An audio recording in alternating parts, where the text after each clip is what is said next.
The shop owner mocked his old truck. Until the general stepped out and shut down his business.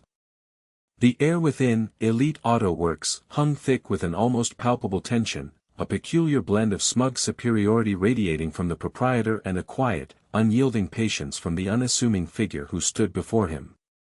General Alastair Thorne, or rather, the ragged old man everyone in the opulent garage assumed to be nothing more than a pauper, leaned against the chipped fender of his ancient, rust-eaten pickup truck. His weathered eyes, though seemingly distant, missed nothing. Across from him, Silas Croft, the shop's owner, stood with his arms crossed, a sneer playing on his lips, while his impeccably dressed staff exchanged mocking glances. They had been at this for nearly an hour, a one-sided negotiation that was, in truth, an elaborate performance of disdain. The general observed the meticulously polished chrome of a nearby Ferrari, its sleek lines a stark contrast to the utilitarian rust of his own vehicle, and noted the almost ritualistic way Silas would glance at it, as if drawing power from its proximity. The general had seen this display countless times in his life, this overt worship of material wealth, and it rarely failed to reveal the true measure of a man. "Look, old man," Silas began, his voice dripping with condescension, a practiced cadence that Thorne had become intimately familiar with in recent weeks. "We're a high-end establishment. We deal with luxury vehicles, precision engineering. This thing you call a truck, it's a liability. It's an eyesore. And frankly, it's taking up valuable space that could be occupied by a client who actually values quality." Silas punctuated his words with a dismissive wave towards the truck, a gesture as if shooing away a stray dog. "The repair is simple," he had told the general, "but the labor, for a vehicle of this age and condition, it's going to be astronomically high. We're doing you a favor even touching it." A faint, almost imperceptible twitch played at the corner of the general's mouth. He knew Silas believed these words, truly believed he was extending a magnanimous offer by not simply turning the general away. The general had seen similar self-deception in many during his long career, men who mistook their own self-interest for benevolence. Alastair Thorne simply nodded, a slow, deliberate movement that betrayed no emotion. He had heard it all before, variations of the same patronizing script, performed by countless individuals across the city. This was precisely what he had come to find. The disdain, the naked greed, the casual cruelty veiled in professional language. He let the words hang in the air, allowing Silas and his staff to wallow in their self-proclaimed superiority. The corners of his mouth twitched, an almost imperceptible movement that might have been a grimace, or perhaps, a ghost of a smile. He knew, with an absolute certainty that Silas could not possibly fathom, that the game was already over. The pieces were in place, the final moves imminent. The general's gaze drifted past Silas, past the gleaming machines, to the young mechanics in the bays, their faces a mixture of apathy and amusement as they watched the spectacle. They too, he noted, were part of this test, their reactions a small but telling piece of the puzzle. "Indeed," Thorne finally replied, his voice a low rumble, surprisingly steady for a man of his apparent age and frailty. He looked past Silas, towards the gleaming, high-performance vehicles parked in the bays, then to the polished glass walls of the customer lounge, where impeccably dressed individuals lounged, sipping artisanal coffee. His gaze lingered for a moment on the young, ambitious-looking mechanics, their faces a mixture of apathy and amusement. "A favor, you say? How charitable." There was a subtle irony in his tone, a faint edge that went unnoticed by the smug shop owner. But he assured Mr. Croft, his generosity would not go unrewarded. In fact, it would be quite the opposite. For Mr. Croft, the game had just ended. The general observed a fleeting flicker of irritation cross Silas's face, quickly replaced by a dismissive sneer. Silas registered the words, but not their profound implication. Silas scoffed, a short, sharp burst of air. Ended? What was the old man babbling about? The only thing ending was his wasted time here. Pay the exorbitant fee or take his heap elsewhere. They weren't running a charity. Silas gestured impatiently towards the door, expecting Thorn to finally capitulate or retreat in shame. But Thorn did neither. He merely straightened his stooped posture, a subtle shift that hinted at an underlying strength, a posture that, in a different uniform, had commanded armies. The old man's eyes, previously clouded with a feigned senility, sharpened, glinting with an intelligence that was both startling and profoundly unsettling. Silas, absorbed in his own arrogance, registered none of it. He was too busy anticipating the satisfying victory of watching the old man shuffle away, defeated. He could not have known that he stood on the precipice of a financial abyss, that the unassuming figure before him was about to unleash a storm that would irrevocably shatter his meticulously constructed world. The general allowed himself a small, internal sigh. The performance was complete, and the primary subject had performed exactly as predicted. General Alastair Thorn, at 72 years of age, was a titan in the truest sense of the word. His name, whispered in the hallowed halls of military academies and strategists' war rooms, resonated with an almost mythical quality. A decorated four-star general, he had led troops through conflicts that reshaped nations, his strategic brilliance and unwavering integrity earning him the respect of allies and adversaries alike. He had served his country with an unyielding dedication, sacrificing personal comfort for national security, and had emerged from the crucible of war not only with commendations but also with a profound understanding of human nature, both its darkest shadows and its most radiant lights. His campaigns, meticulously planned and executed, were still studied in war colleges around the globe, testament to a mind that saw patterns and possibilities where others saw only chaos. The general had faced down despots and navigated complex geopolitical landscapes, always with an unshakable moral compass that guided his every decision. What the public, and indeed, most of his colleagues, did not know, was that General Thorn possessed another, equally formidable, asset, an almost unfathomable fortune. During and after his illustrious military career, he had demonstrated an uncanny foresight in investments, turning modest savings into a vast, silent empire. He owned significant stakes in technology, real estate, and even burgeoning green energy companies, his wealth growing exponentially, far beyond the needs or desires of a single man. His financial acumen, a quiet genius, was as sharp as his military strategy. He lived modestly, by choice, content with the simple comforts that required no ostentatious display.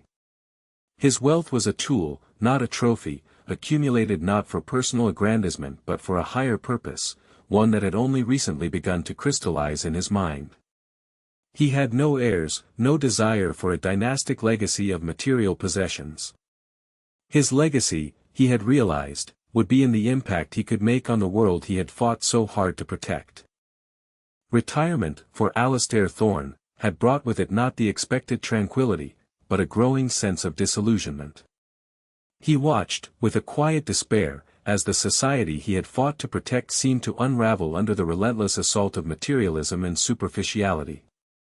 Integrity, once a cardinal virtue, appeared to have been relegated to the dusty shelves of forgotten ideals. Greed seemed to be the reigning deity, appearance the ultimate currency. He saw people, young and old, chasing fleeting illusions of wealth and status, sacrificing their moral compasses on the altar of quick profit and social media validation. Philanthropy, he observed, had become a performative act, a tax write-off disguised as compassion, rarely driven by genuine altruism. He saw public figures endorsing products they clearly didn't believe in, politicians making decisions based on donor interests rather than public good, and ordinary citizens obsessed with projecting an image of success rather than cultivating genuine character. This growing unease festered within him, a silent cancer on his soul. He had always believed in the inherent goodness of humanity, even after witnessing its brutal capabilities on the battlefield. But the peace of civilian life seemed to expose a different kind of war, one fought not with bullets and bombs, but with deceit, exploitation, and callous indifference. He saw families torn apart by inheritance disputes, businesses built on flimsy ethics, and individuals judged solely on the glint of their car or the designer label on their clothes. The quiet desperation of those left behind by this relentless pursuit of superficiality weighed heavily on his conscience. He had contemplated simply dispersing his fortune, creating vast foundations, or endowing universities. But a nagging question persisted: to whom should it truly go? How could he ensure his legacy would genuinely benefit those who deserved it, those who still held on to the virtues he so deeply cherished? He feared his wealth, if distributed without careful consideration, would fall into the wrong hands, be exploited by the very forces he despised.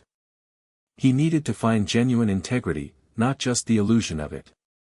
He needed to test people, to strip away the veneers of wealth and status, to see their true characters when confronted with someone they perceived as utterly insignificant.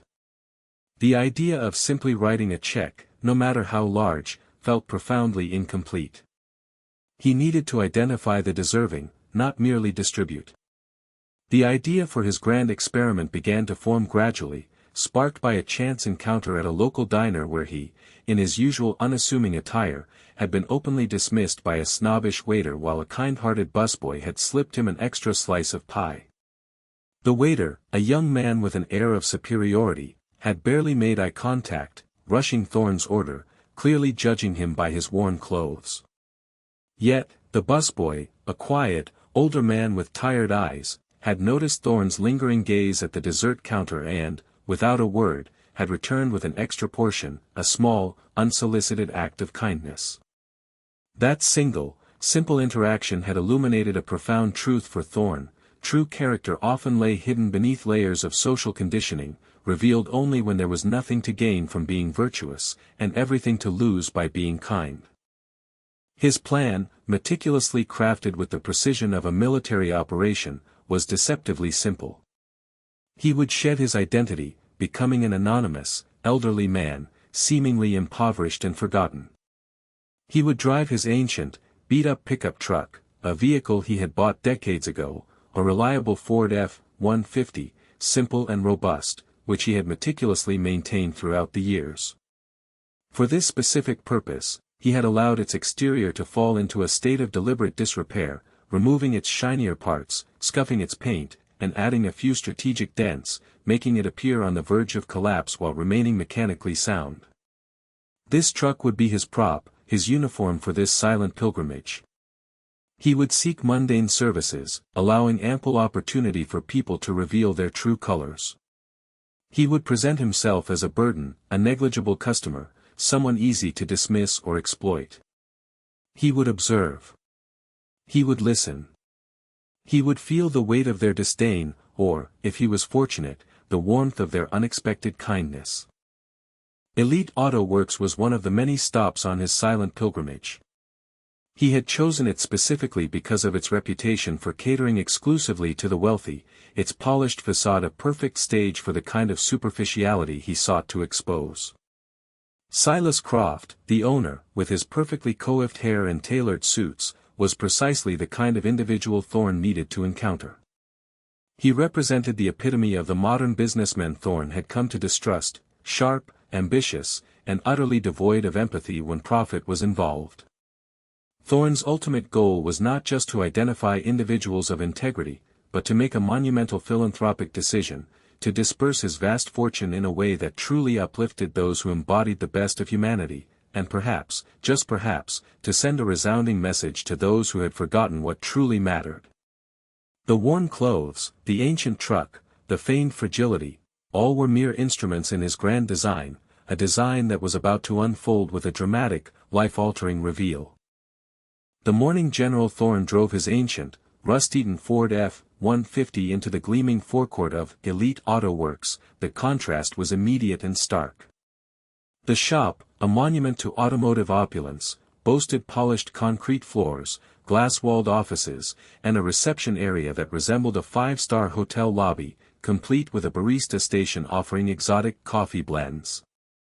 Sleek, exotic sports cars and high-end luxury sedans were scattered throughout the bays, shimmering under the bright LED lights, each one a testament to the wealth of its owner and, by extension, the perceived status of the shop. Thorne's truck, a relic from a bygone era, groaned and sputtered, its faded red paint peeling, its chrome trim pitted with age, a patchwork of faded primer and original paint. It looked utterly out of place, like a forgotten artifact accidentally misplaced in a futuristic museum. A lone oil stain near the entrance, likely from a previous, less meticulous repair, seemed to mock the pristine environment around it. He parked the truck in a designated customer spot, the tires crunching softly on the pristine gravel, the sound echoing slightly in the vast, silent space. As he slowly unfolded himself from the driver's seat, his movements deliberately stiff and aged, he saw the immediate reactions. A young, impeccably dressed service advisor, barely out of his 20s, paused mid-conversation with a client, his eyes widening slightly at the sight of the dilapidated vehicle. His lips curled almost imperceptibly, a fleeting expression of disbelief and distaste. Inside, a mechanic working on a gleaming Porsche briefly straightened, then quickly looked away, as if embarrassed by the truck's presence. Inside the reception area, the air conditioning hummed, a sharp, artificial chill that contrasted with the humid summer morning. A young woman with an immaculate blonde ponytail and a crisp uniform, her name tag reading, Jessica, greeted him with a practiced, yet noticeably strained, smile. "Welcome to Elite Auto Works. How may I help you?" Her gaze flickered from his worn, patched denim jacket to his ancient, scuffed boots, then back to the truck visible through the glass doors. Her smile seemed to falter, as if sensing the absence of a fat wallet, her eagerness dimming with each passing second. Thorne observed how her eyes, initially bright with professional courtesy, now held a hint of weariness, a subtle shift that indicated she had already categorized him. "Good morning," Thorne replied, his voice a little raspy, as if from age and disuse, a carefully cultivated effect. "My old truck here, it's been making a rather peculiar knocking sound. Nothing major, I suspect. Just needs a look." He gestured vaguely towards the engine bay, a slight tremor in his hand that was also part of the act.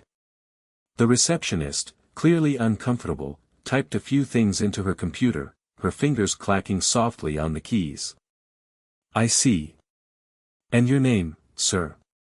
"Alistair Thorne," he said, providing the name he was using for this particular stage of his test. She nodded, her fingers hovering over the keyboard. "And what model year is that truck, Mr. Thorne?"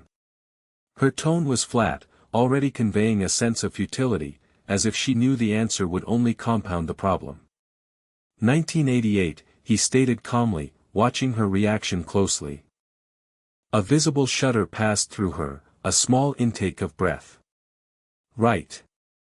Well, our diagnostics fee is $250, regardless of whether you proceed with the repair. And for vehicles of that vintage, we often recommend a full system overhaul.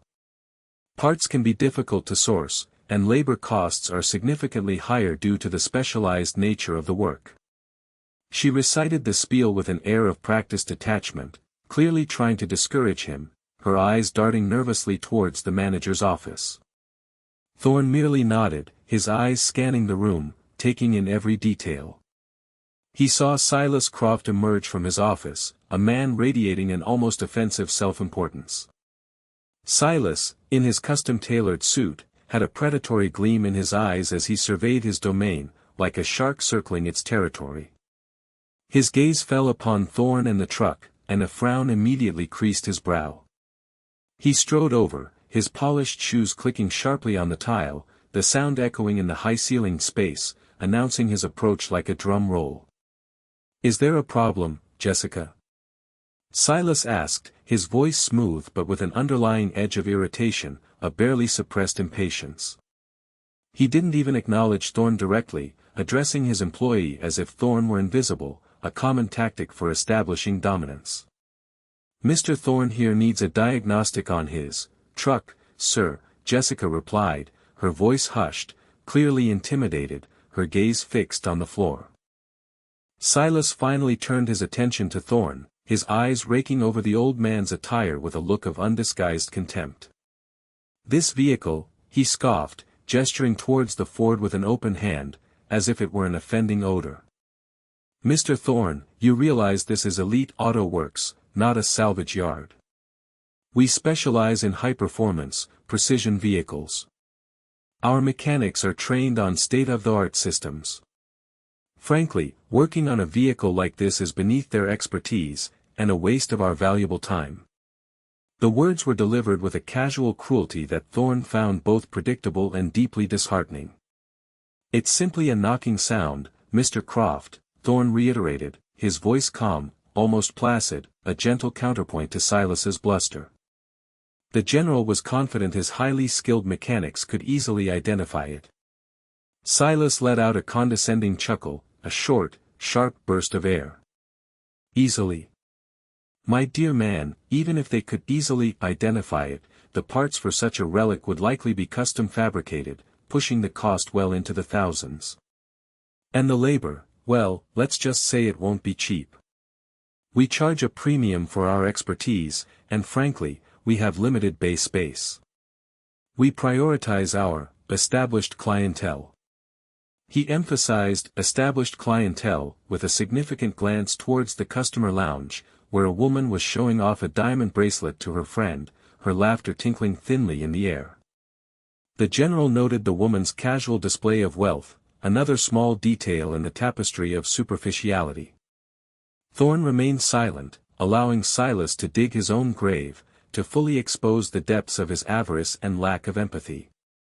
He watched as Silas puffed out his chest, clearly enjoying the display of his power and disdain.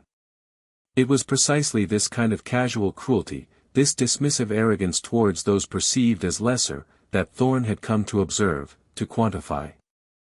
Just then, a stooped, elderly man with a mop and bucket shuffled quietly into the reception area.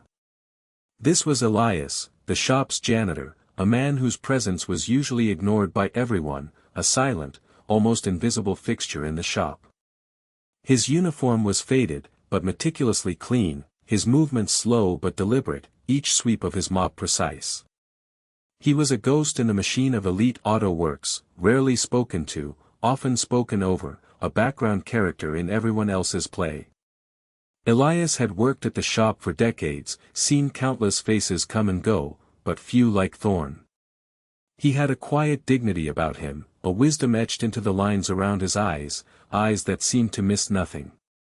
He paused, seemingly to wipe a smudge from the floor near the general's truck, but his gaze drifted towards Thorne, a flicker of something akin to empathy in his eyes. He had overheard the conversation, as he always did, invisible but present, a silent witness to the daily dramas of the shop. Silas, oblivious to Elias's silent presence, continued his tirade. "Look, Mr. Thorne," he would be blunt. "They were not the right shop for him.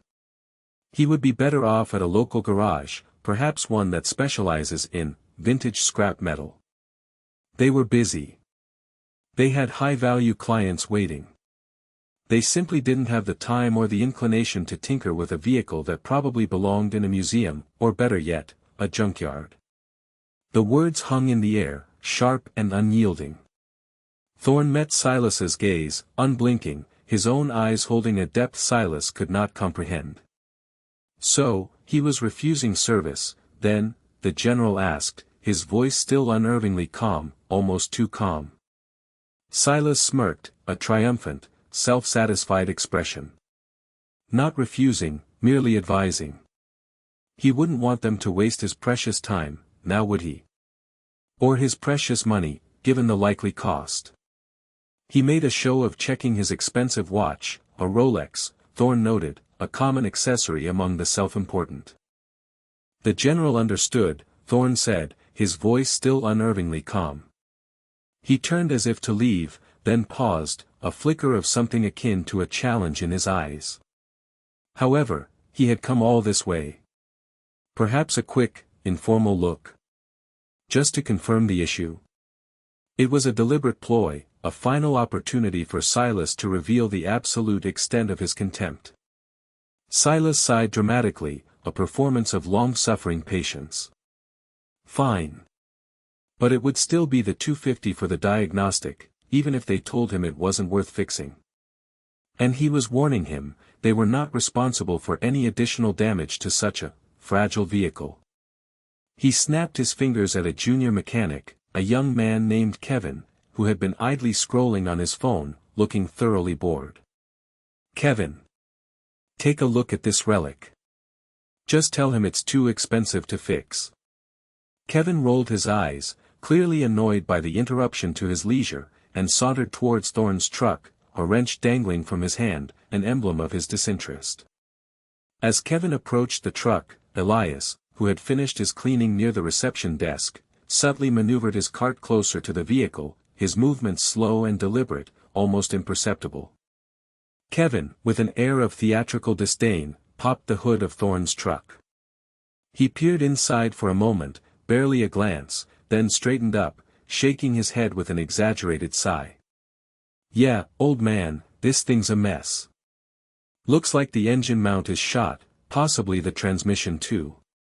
You're looking at thousands, easy. Not worth it." He didn't even bother to truly inspect it, relying on a quick glance and preconceived notions based on the truck's exterior. His tone was dismissive, his verdict delivered with a practiced finality. Thorne walked closer, peering into the engine bay, his face carefully blank. Was Kevin certain? It felt more like a loose belt or a misaligned pulley. He watched the young mechanic's reaction, the immediate defensiveness. Kevin scoffed, a sneer twisting his lips. Please, he had been doing this for 5 years. He knew a junker when he saw one. The old man would be better off trading it in for scrap. The general noted the young man's immediate dismissal of his input, a telltale sign of arrogance born from superficial expertise. Just then, as Kevin turned to walk away, Elias, still silently cleaning the immediate area, coughed gently. He looked at Thorne, then subtly, almost imperceptibly, nodded towards a specific area deep within the engine bay, where a single, frayed belt was visible, barely clinging to its pulley. His gaze was a silent, knowing one, conveying a wealth of information without a single word, a flash of shared understanding.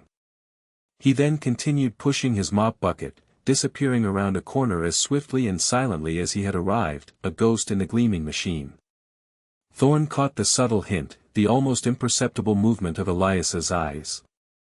He glanced at the area Elias had indicated.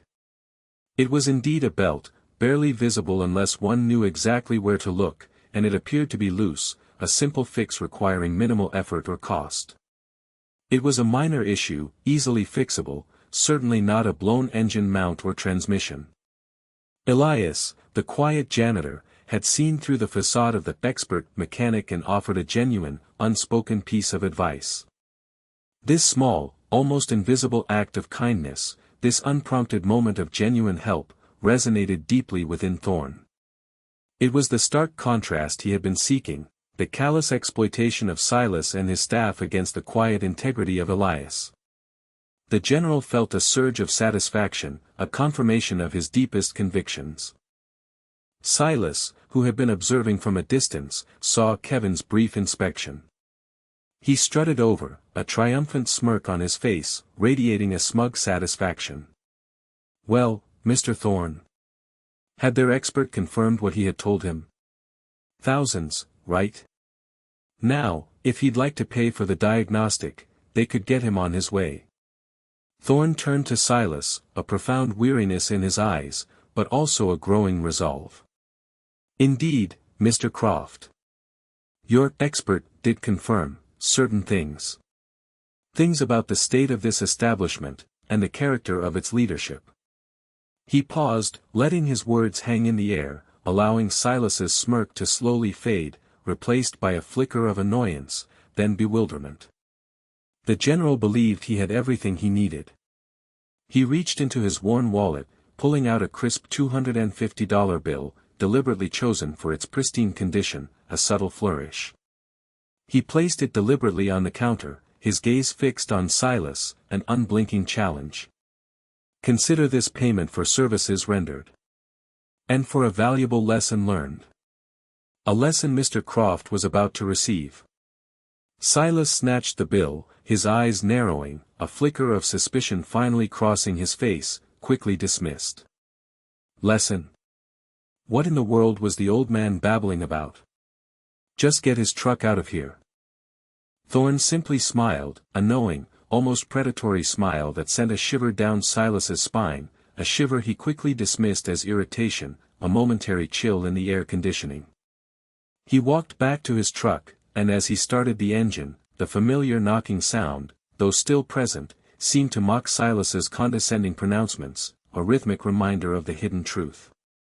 He drove out of the gleaming forecourt, leaving behind a bewildered Silas and his staff, none of whom had any idea that they had just failed the most important test of their lives.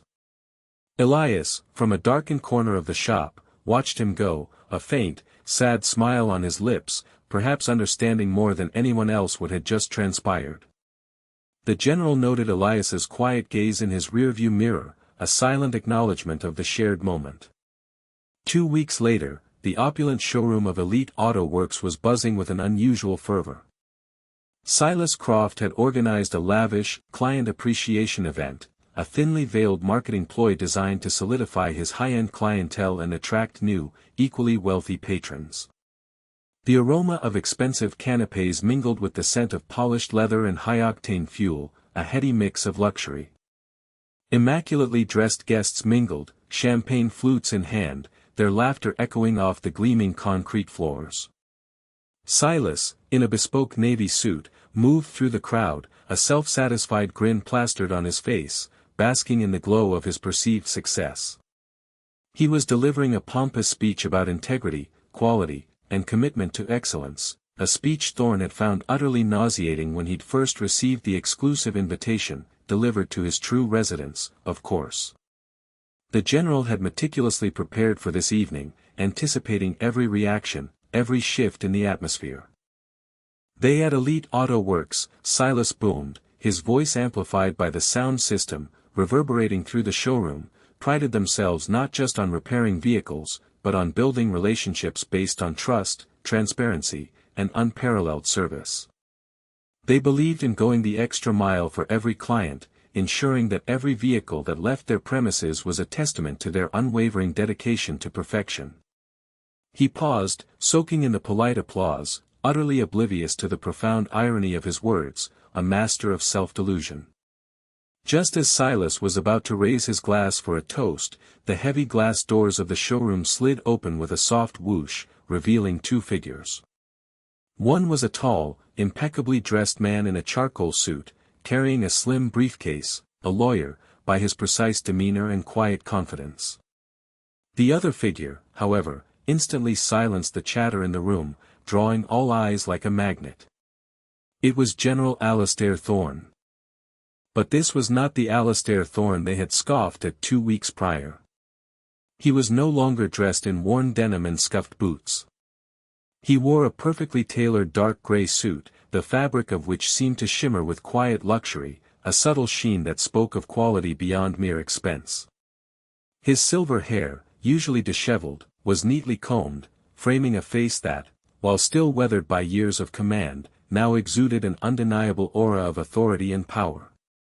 His eyes, no longer clouded with feigned infirmity, blazed with an intelligent, piercing intensity that seemed to penetrate every soul in the room, fixing them in an unsettling gaze. He walked with a firm, confident stride, the slight stoop gone, replaced by the upright bearing of a man who had commanded armies, a posture of unyielding strength.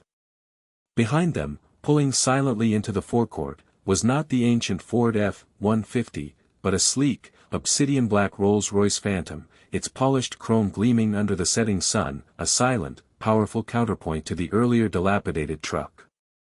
The general watched the ripples of shock spread through the crowd. A hush fell over the room, an almost tangible silence, broken only by the faint clink of a dropped champagne flute. Guests, momentarily stunned, whispered amongst themselves, their faces a mixture of confusion and dawning recognition. Silas, mid-sentence, faltered, his eyes widening in disbelief, his mouth hanging slightly open. His face, previously flushed with self-congratulation, went ashen, as if all blood had drained from it. He recognized the eyes, the subtle contours of the face, but the transformation was so complete, so utterly unexpected, that his mind struggled to reconcile the image of the pauper with the man now standing before him. Alistair Thorne. Silas choked out, his voice barely a whisper, a mixture of confusion and dawning horror, a sound of profound internal collapse. But you were, the old man with the truck. The general noted the shift in Silas's demeanor, the immediate crumbling of his facade. Thorne simply regarded him with a calm, unwavering gaze, a gaze that stripped away Silas's confidence. Indeed, Mr. Croft. The old man with the truck, who you so graciously refused to serve, whose vehicle you deemed vintage scrap metal, and whose simple request you met with disdain and inflated estimates. He walked slowly toward Silas, his lawyer trailing silently behind him, a shadow of legal authority. Every step he took seemed to echo in the sudden, vast silence of the showroom, each click of his polished shoes a hammer blow to Silas's carefully constructed reality. But that's impossible. Silas stammered, his bravado crumbling, his eyes darting frantically. You can't be. He was searching for an explanation, any explanation, to dispel this nightmare. Thorne stopped directly in front of Silas, his height and presence suddenly dwarfing the shop owner, an imposing figure of quiet power. I am General Alistair Thorne, he announced, his voice, though not loud, carried an authority that commanded absolute attention, silencing even the whispers in the room. Retired four-star general, and as of this moment, the majority shareholder of Croft Holdings, the parent company that owns Elite Auto Works. A collective gasp ripped through the room, a wave of shock and disbelief. Silas's jaw dropped, his face draining of all color, his eyes wide with a dawning terror. His eyes darted frantically around the room, as if seeking an escape, a denial, anything to dispel this impossible nightmare. The general watched Silas's transformation from arrogance to abject fear with a quiet, analytical detachment. You see, Mr. Croft, Thorne continued, his voice laced with a cool, cutting irony, a precision honed by years of strategic command. For some time now, the general had been evaluating where best to invest a rather substantial fortune. Not just financially, but philanthropically. He had been looking for integrity, for genuine character, for places where true service and honesty still existed. He paused, his gaze sweeping over the shocked faces of the assembled guests, many of whom were now recognizing the legendary general from old photographs and news reports, their faces a mixture of awe and unease. And he decided to conduct a little field test. To see how individuals, and indeed, businesses, treated those they perceived as having nothing to offer. He turned back to Silas, his eyes cold and unwavering, devoid of any warmth. Your establishment, Mr. Croft, with its polished facade and its promise of excellence, unfortunately failed that test spectacularly. Your contempt for the seemingly less fortunate, your blatant attempts to exploit, your casual dismissal of basic human decency, it was all observed, meticulously documented. The general saw Silas visibly shrink, as if struck. Thorne gestured to his lawyer, who stepped forward, opening his briefcase with a crisp snap. His legal counsel, Mr. Davies, has just completed the acquisition of Croft Holdings. Effective immediately, Mr. Croft, he was relieved of all duties and responsibilities as CEO and owner of Elite Auto Works. His shares have been purchased at market value, the true market value, he might add, which, given the immediate impact of this revelation on his company's reputation, would likely plummet. Silas reeled, clutching his chest, a desperate, guttural sound escaping his lips. This was a joke. He couldn't. His business. His life's work. His voice was raw with desperation, utterly devoid of its previous arrogance. It was never his business to begin with, Mr. Croft, Thorne retorted, his voice chillingly calm, a pronouncement of judgment. It was a platform for his arrogance and his greed. And now, it was no more. His staff, who so eagerly participated in his charade, would also be facing immediate re-evaluation. Those who displayed similar lack of character would find themselves without employment. The general observed the horrified faces of Jessica and Kevin in the background, their own complicity now laid bare. As Thorne spoke, the sleek Rolls-Royce outside purred softly, a stark reminder of the immense power now arrayed against Silas. The mask of the benevolent, successful businessman had been brutally ripped away, revealing the terrified, pathetic figure beneath. The game was truly over for Silas Croft, and the consequences, he knew, would be swift and devastating. The quiet old man in the dilapidated truck had not just sought a repair, he had delivered a judgment, a carefully orchestrated act of justice. The fallout from General Thorne's dramatic reveal was swift and cataclysmic, a meticulously planned demolition of Silas Croft's meticulously built empire. Within hours of Thorne's announcement, the news, fueled by the sheer audacity of the general's test and the public humiliation of Silas, exploded across social media and major news outlets. The story of the billionaire general disguised as a pauper, exposing the greed of a high-end auto shop, became an overnight sensation, a modern fable unfolding in real time. Headlines screamed, talk shows buzzed, and the image of the rusty F-150 became an unlikely symbol of integrity. For Silas Croft, the consequences were immediate and brutal. The meticulously planned client appreciation event devolved into a chaotic exodus as embarrassed clients scrambled to distance themselves from the disgraced proprietor, their champagne flutes abandoned. The next morning, the once bustling Elite Auto Works was eerily quiet, save for the incessant ringing of the phones. Calls flooded in, not from new clients, but from furious existing ones, demanding refunds, canceling future appointments, and expressing their outrage at the shop's unethical practices. Reputation, once Silas's most prized asset, evaporated into thin air, replaced by a stench of scandal. Social media was awash with scathing reviews, personal anecdotes of being overcharged, and calls for investigations into the shop's practices, each post a nail in Silas's coffin. General Thorne, now the undisputed owner of Croft Holdings, acted with military precision, his command structure immediately deployed. An independent audit was immediately launched, spearheaded by a team of forensic accountants and legal experts.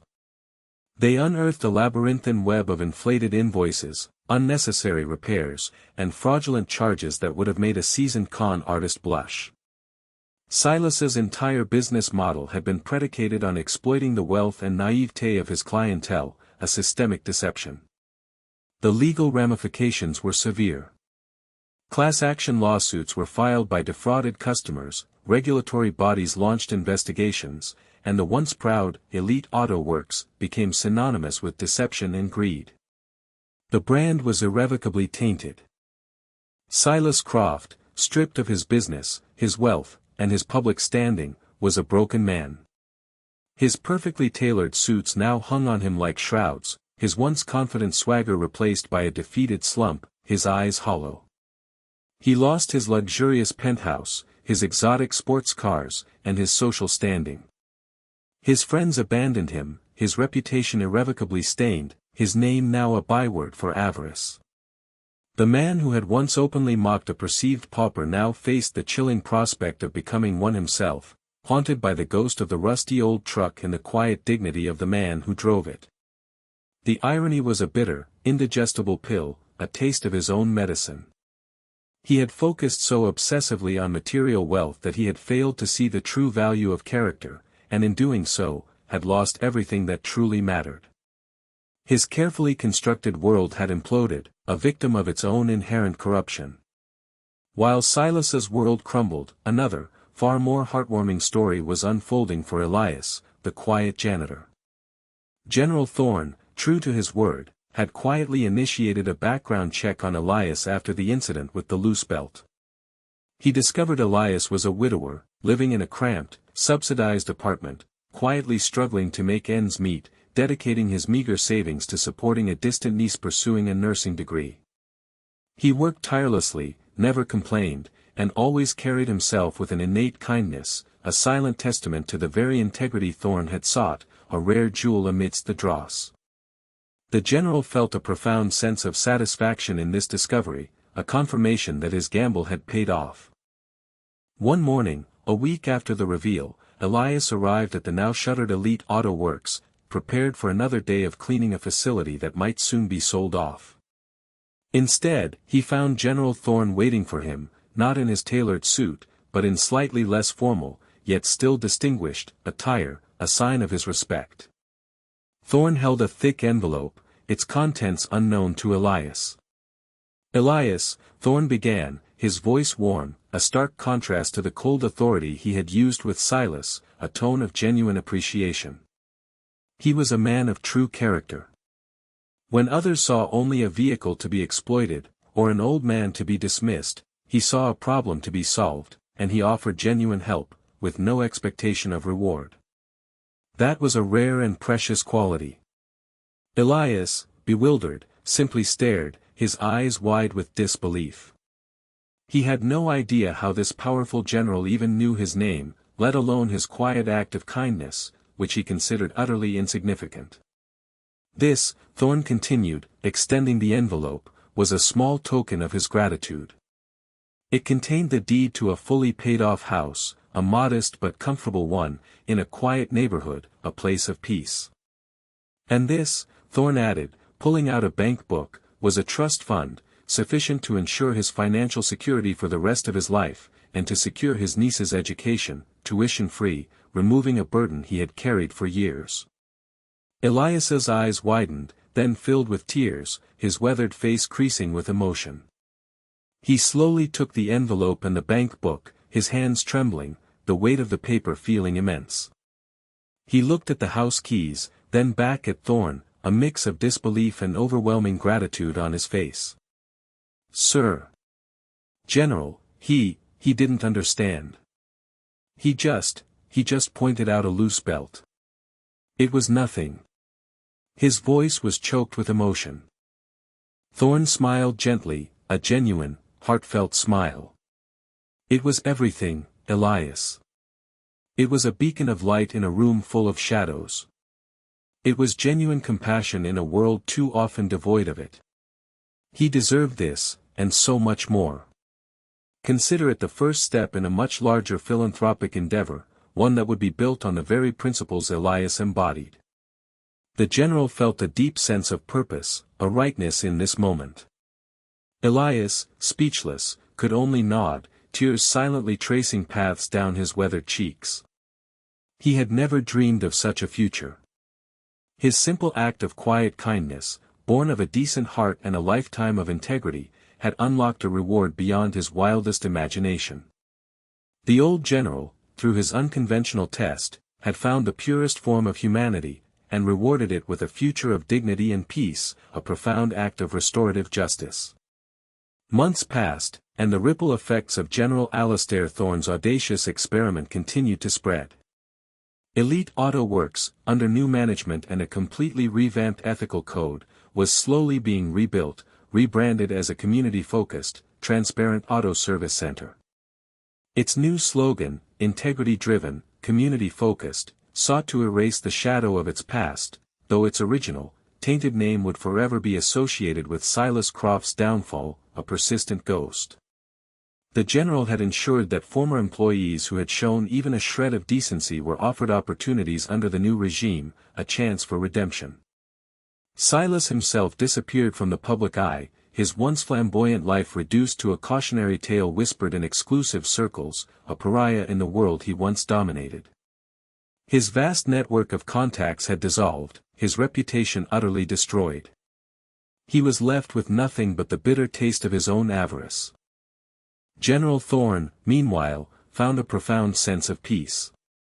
The test had been grueling, exposing him to the depths of human superficiality and greed, but it had also, crucially, revealed the quiet resilience of genuine kindness, proving that light could indeed be found in the darkest corners. Elias was living comfortably in his new home, tending his small garden, enjoying a tranquility he had never known. His niece was thriving in her nursing program, her future bright and secure, a testament to the ripple effect of one man's integrity.